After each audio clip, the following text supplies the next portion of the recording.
My family abandoned me when I nearly died in a crash. They lied for 3 years saying I ignored them. But when the truth came out, nobody showed up to my niece's birthday, and my parents were left exposed. I'm 25 years old. I work part-time at a coffee shop while I finish my master's degree. And honestly, I need to get this story off my chest because what happened 3 years ago literally destroyed me. And just now, like a few weeks ago, the truth finally came out, and my entire family found out what really happened. I guess I should start at the beginning, when everything was normal. Or I mean, as normal as a family can be, where I always felt like I was the second choice but never enough to admit it out loud. You know? I grew up with my parents, Brian and Kimberly, in a pretty typical town, nothing special, and I have a younger sister, Heather, who was always like the favorite even though nobody said it explicitly. I was the responsible one, the one who got good grades, the one who did sports, trained in mixed martial arts like 3 times a week and all that. But Heather was the baby of the family, the funny one, the one who always needed extra attention. It didn't bother me that much. When we were kids, honestly, because that's just how things are with younger siblings, I guess. But looking back, I should have seen the signs that my parents were always going to choose her over me in any situation. So anyway, when I was 22, I was in college, living the typical college dream with my friends, studying communications and working part-time, and Heather got pregnant. She was like 20 years old at that point, I think. And we were all excited about Madison, my niece. Although I didn't show it much because I was busy with my college stuff, and my parents were already completely obsessed preparing everything for the baby. The day that changed everything was in March. A normal Tuesday. I had classes in the morning and I was in my apartment studying when I got a text from my mom saying that Heather had gone into labor and they were heading to the hospital. I got super excited. I mean, I was going to be an aunt for the first time. And even though my parents hadn't explicitly invited me, I thought it would be a nice surprise to show up at the hospital with flowers and balloons to support my sister. I went to Target, bought a bouquet of blue and pink flowers, because we didn't know the baby's sex yet. Well, it turned out to be a girl, but I found that out later, and grabbed my car, a 2015 Honda Civic that I'd bought secondhand with my work savings. The hospital was like 45 minutes from my apartment, a route I'd driven 1,000 times because my parents lived near there, and I left around 3 p.m. thinking I'd arrive just in time. You know? With that excitement that I was going to meet my niece and see my sister and all that, I don't remember much about the accident itself. Honestly, what I do remember is that I was driving on the highway. There was normal traffic, but nothing terrible. I was listening to music and thinking about what I was going to say when I arrived. If Heather was going to be surprised or get mad because I hadn't told her, things like that. And then there was a deafening noise. Like the entire world exploded, and then nothing. Literally nothing. The next thing I remember is waking up in an emergency room with blinding white lights and pain that I can't even describe. Every part of my body was screaming and I couldn't move, and there were people talking around me but their voices sounded distant, like I was underwater. Later, I found out that a cargo truck, driven by a guy named Connor Wright, who was completely drunk in broad daylight. Can you believe it? 3 p.m. and the guy was wasted, ran a red light and hit me from the side at full speed. My car was destroyed. Absolutely destroyed. They had to use the jaws of life to get me out, and I ended up with fractures in both legs, 3 broken ribs, a fractured pelvis, internal injuries, and a moderate head trauma. The paramedics said I was lucky to survive, that if the impact had been a few inches more to the left, I'd probably be dead. That's where the story gets really horrible. Emergency services, as is protocol, called my parents immediately. I was registered with them as emergency contacts because, you're a college student and your parents are who you put on those forms. They explained that I'd been in a serious accident, that I was in the hospital, that I needed emergency surgery, all that. And my parents, and this is what kills me to this day, told the paramedics that they couldn't come, that they were busy with their other daughter's birth, and to please not call them again because they were in an important family moment, not to call them again. Like I was an annoying sales call, and not their daughter bleeding in an emergency room. The doctors insisted, told them it was critical, that I was severely injured, and my parents basically told them to focus on saving me, but that they weren't going to come because they had other priorities. I didn't know this immediately, obviously, because I was semi-conscious and drugged up on painkillers, but Eventually, a nurse told me like 2 weeks later when I asked her why my parents had never shown up. Weeks passed, literal full weeks, and my parents didn't come to the hospital even once. Not once. My friends were the ones who showed up, the ones who stayed with me during surgeries, the ones who brought me clean clothes and decent food because the hospital food was horrible, the ones who helped me when I needed to go to the bathroom and couldn't walk, the ones who cried with me when the doctors told me I was going to need months of physical therapy and that I might never recover 100% mobility in my left leg. My friends, not my family. My roommate, Sarah, basically lived at the hospital with me, sleeping in that uncomfortable chair next to my bed, and other friends took turns visiting me every day. They were the ones who called my parents repeatedly, left messages, sent texts, begging them to come, and my parents only responded with vague things like, "We're busy with the baby," or "Heather needs us now," or my favorite, "Taylor is strong. She can handle it." Like being strong meant I didn't need my parents after almost dying in a car accident. Finally, like a week after the accident, my mom called me. A phone call. She didn't even come in person, just called, and I was so desperate to hear her voice that I answered immediately, even though I could barely hold the phone because I had one arm bandaged. And the first thing she said to me, the first thing after a week of not hearing from her, was, "Taylor, we need to talk about your irresponsible behavior." I went silent. I literally couldn't process what I was hearing. And she continued saying that driving in those conditions had been a terrible decision, that I should have known better, that I could have killed someone, that it was selfish of me to try to show up at the hospital without warning when we knew Heather was giving birth. I tried to explain to her, with my voice breaking and crying, that a drunk driver had hit me, that it wasn't my fault, that I just wanted to see my sister. But she interrupted me and said that it had been irresponsible anyway to go out on the road that day, that I should have stayed home, that now Heather was stressed worrying about me when she should be enjoying her baby. And then my dad took the phone and basically told me the same thing, that I had disappointed the family, that I needed to grow up and stop causing drama, and that when I was ready to apologize for ruining Madison's birth, we could talk like adults. They hung up on me. My own parents hung up on me while I was crying in a hospital bed with more than 20 fractures in my body, and that's when something broke inside me. Something that I don't think has ever fully repaired. I decided in that moment that if they didn't need me, I didn't need them either. My friends, those angels who honestly I didn't deserve, organized and paid all my medical bills. And between all of them, they raised like $47,000 to cover what insurance didn't pay. They did a GoFundMe, organized fundraising events, everything. Sarah even postponed a semester to take care of me during my recovery. I changed all my emergency contacts, blocked my parents' numbers, and basically cut off all contact. Heather tried to call me a few times at first, but her messages were all about how I had ruined the happiest moment of her life and how Madison would never know me if I didn't apologize, so I blocked her too. The next 3 years were a process of rebuilding myself literally and figuratively. Physical therapy was absolute hell. I learned to walk again like I was a baby.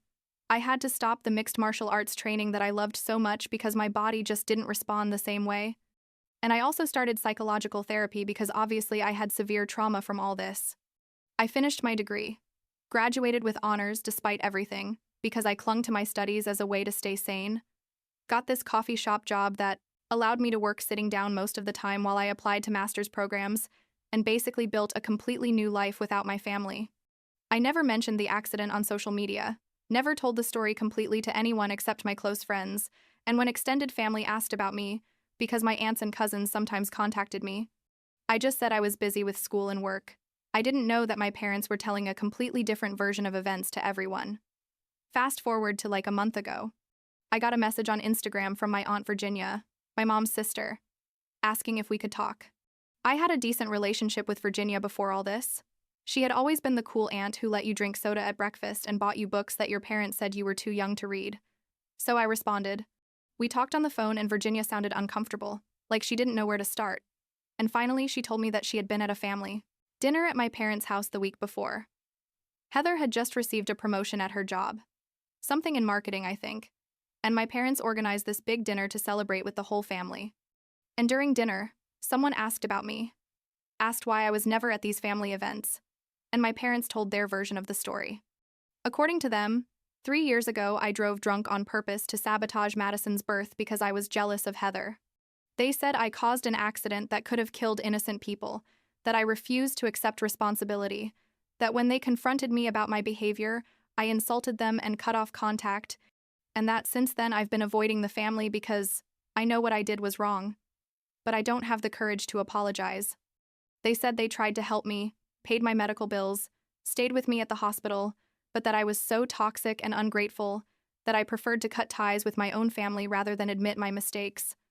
The entire family, aunts, uncles, cousins, everyone was horrified hearing this, and Heather apparently cried, saying it still hurts to think that her own sister tried to ruin the best day of her life, and that Madison is about to turn 3 and has never met her Aunt Taylor because I'm a terrible person who refuses to be in the family's life.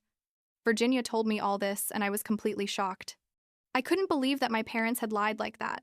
Not just lied, but invented this completely fictional narrative where I was the monster and they were the victims. Virginia asked me directly if that was true, if I really had driven drunk, and I just burst into tears. I told her the complete truth, from the drunk driver who hit me, to the emergency services call that my parents ignored, to that horrible phone call where they blamed me for everything.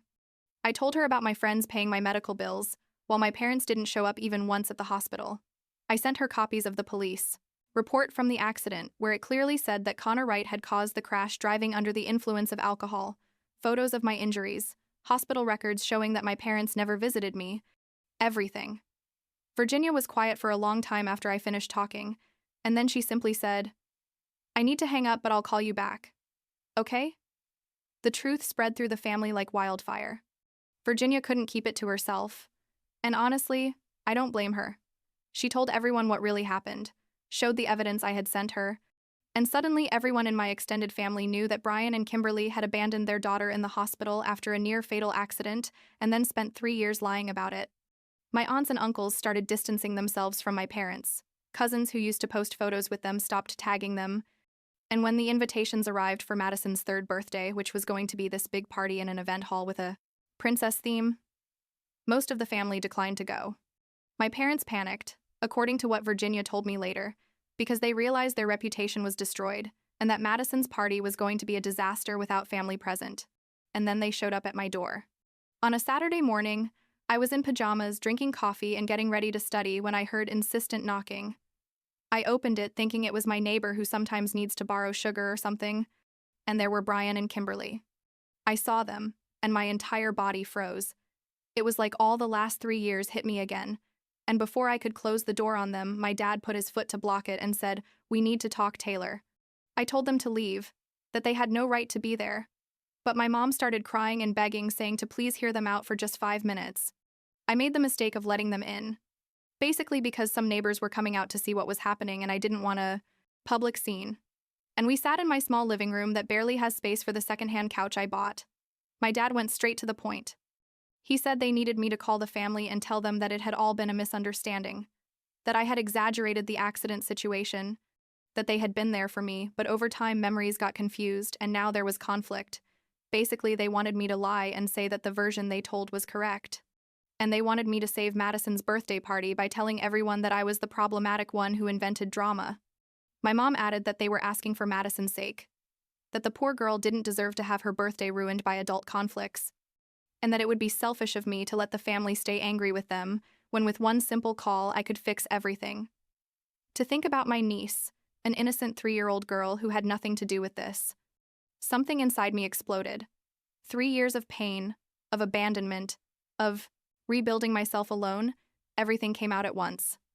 I stood up from the couch and yelled at them to get out of my house. How dare they show up after 3 years only because they needed something from me? That they destroyed whatever relationship we could have had when they left me alone bleeding in a hospital. My dad tried to interrupt me and I kept yelling. I told them I wished they had been in that car with me, that I wished they had felt every fracture, every surgery, every night crying, wondering why my own parents didn't love me enough to visit me, that I wished they had had to learn to walk again while their friends paid $47,000 dollar bills because their family had abandoned them. I walked toward them, and here's where things got physical. I literally pushed them toward the door. It wasn't a gentle push, but a hard one with both hands because I wanted them out of my space now. And my mom stumbled a little, although she didn't fall, and my dad grabbed the door handle to avoid losing his balance. I forcibly removed them from my apartment, locked the door, and collapsed on the floor, crying harder than I had cried in years. I could hear them outside knocking and yelling, my mom saying I was crazy and needed help, my dad threatening to call the police, but eventually they left. 10 minutes later, I got a text from Heather, our first direct contact in 3 years, telling me, how dare I physically assault our parents, that she was going to press assault charges against me, that I was a violent and dangerous person. Ironic, considering I was the one who trained in mixed martial arts, and if I had really wanted to hurt them, it wouldn't have been just a push, and that I deserved to be alone for the rest of my life. I blocked that number too. I spent the rest of the day on my floor crying and questioning if I had reacted badly, if I should have listened to them more calmly, if pushing them was too far.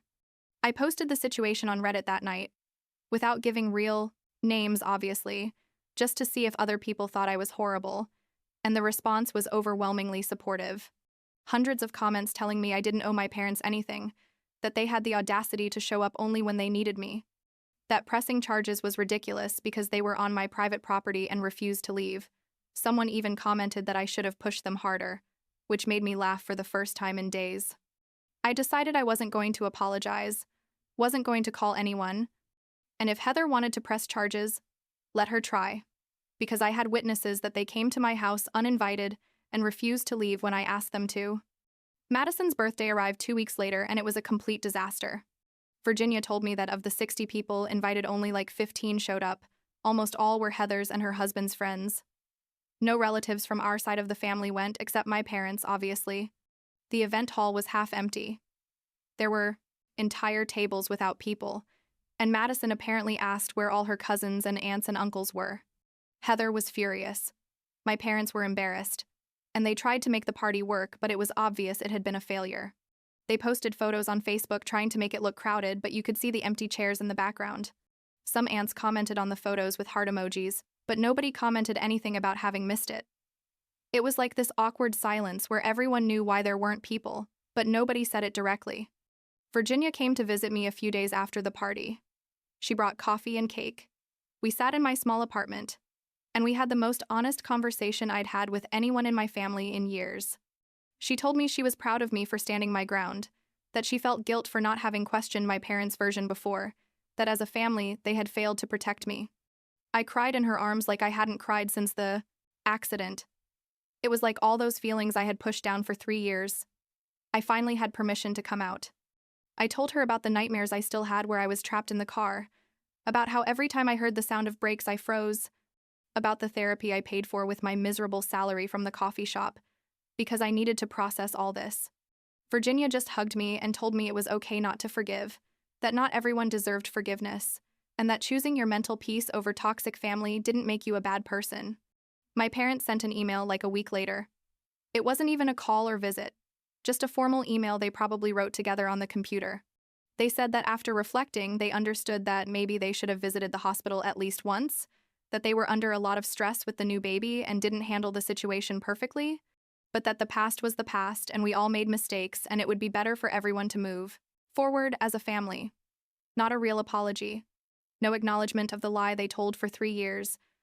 Just this, we all made mistakes, as if what I did, absolutely nothing, was equivalent to abandoning me at the hospital and then defaming me to the whole family. The email ended saying they weren't going to press charges for the incident at my house because they're people who believe in forgiveness, as if they were doing me a giant favor. I didn't respond to the email. I don't even know if I read it completely the first time. Honestly, I just saw the first lines and closed it because it made me nauseous. A few days later, they posted on Facebook, on their public profiles where everyone could see, that they were happy to announce that the family conflict had been resolved and that everyone was in the process of healing and forgiveness, as if announcing it publicly made it real. Some relatives commented specifically asking what that meant, if they had talked to me, if I was okay, and my parents didn't respond to those comments, just left the post there as this vague declaration of victory. The truth is, I don't know what's going to happen from here on out. Technically, I'm still their daughter. Technically, Madison is my niece, even though I've never met her and probably never will. Technically, there's a possibility that in the distant future, something will change. But right now, sitting in my small apartment that I share with Sarah, who's still my best friend and basically my chosen family, working at this coffee shop while I study my master's, dealing with chronic pain in my left leg that never healed completely. I know I'm better off without them. Virginia visits me every 2 weeks now, brings me family news without me asking, and tells me that more and more cousins and aunts and uncles are questioning everything Brian and Kimberly say because once trust is broken, it's almost impossible to recover it. Yesterday, Virginia called to tell me that my parents are planning a big Thanksgiving dinner and have sent formal invitations to the whole family, probably trying to rebuild their image and prove that everything is fine. She asked if I wanted her to decline in solidarity with me or if she should go to keep the peace. I told her to do whatever felt right for her, that I didn't expect anyone to boycott my parents for me, that each person had to decide what kind of relationship they wanted with them, knowing the truth now. She said she'd probably go, but that she wouldn't participate in any conversation where they tried to paint a false image of what happened. It's enough for now, I guess. Sometimes I wonder what my life would be like if that day I had decided not to drive to the hospital. If I had stayed home studying like a normal day, Madison would have been born anyway, my parents would have been happy grandparents anyway, and I would still be part of the family even if I was the less favorite sister. But then I remember that the accident wasn't my fault, that Connor Wright driving drunk was the one who destroyed my car and almost killed me, and that my parents' decision to abandon me at the hospital was exactly that. Their decision, not something I caused by trying to be a good sister. I don't deserve to carry that guilt, not after everything.